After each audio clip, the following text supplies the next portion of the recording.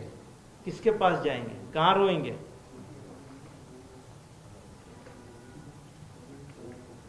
تو آپ لوگوں کو اسی لیے بلایا ہے، تکلیف دی ہے. اور جب ملک میں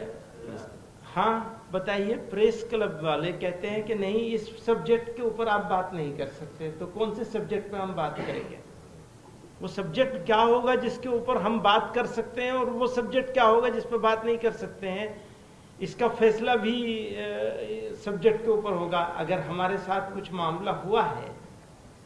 تو ہم تو پریس کلب کے پاس ہی جائیں گے نا. کس کے پاس جائیں گے؟ وہاں بھی نہیں جا سکتے. تو ایسی سچویشن میں ہم کھڑے ہیں کہ ہماری سمجھ میں نہیں آتا کہ ہم کیا کہیں اور کیا نہ کہیں.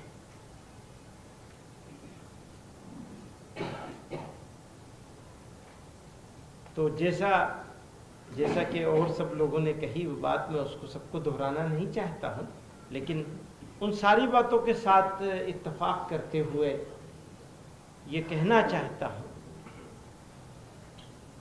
کہ بات اس حد تک نہ بڑھنی چاہیے جو خرابی کی طرف چلی جائے. خراب نہیں ہونے دینا چاہیے. ملک کو بڑی تکلیفوں سے، بڑی قربانیوں سے، بڑی جد و جہد سے آزاد کرایا گیا ہے، اور اس ملک کو بنانا، بسانا، آگے بڑھانا، لے کے آگے چلنا ہم سب لوگوں کا ساجھا ذمہ داری ہے. اس ساجھا ذمہ داری میں ابھی ہم لوگ تو بھاری ہیں، بلکہ اگر یہ کہا جائے تو بالکل غلط نہیں ہوگا کہ دشمن ہے، دشمنوں جیسا سلوک کیا جا رہا ہے. ڈیمونائز کر دیا، بدنام کر دیا، رسوا کر دیا، منہ دکھانے کے قابل نہیں ہے. ایسا کر دیا، بنا دیا ہے، اس میں آپ لوگوں کا بھی کچھ نہ کچھ ہاتھ ہے. سارا نہ صحیح تو شکایت تو آپ سے بھی ہوگی. تو انصاف اور انصاف کے تقاضے، اس کو باقی رکھنا سب کی ذمہ داری ہے. لاٹھی اور بھینس نہیں ہونی چاہیے، جس کی لاٹھی اس کی بھینس، یہ نہیں ہونا چاہیے. یہ جنگل راج ہے، یاد رکھیے گا. لاٹھی اور بھینس کا قانون اگر چلے گا تو لاٹھی ہاتھ بدلتی ہے، اس کو دھیان رکھیے. تو اچھا کرنا ہے اور مل جل کے کرنا ہے، یہی کہنا چاہتے ہیں. بہت بہت شکریہ.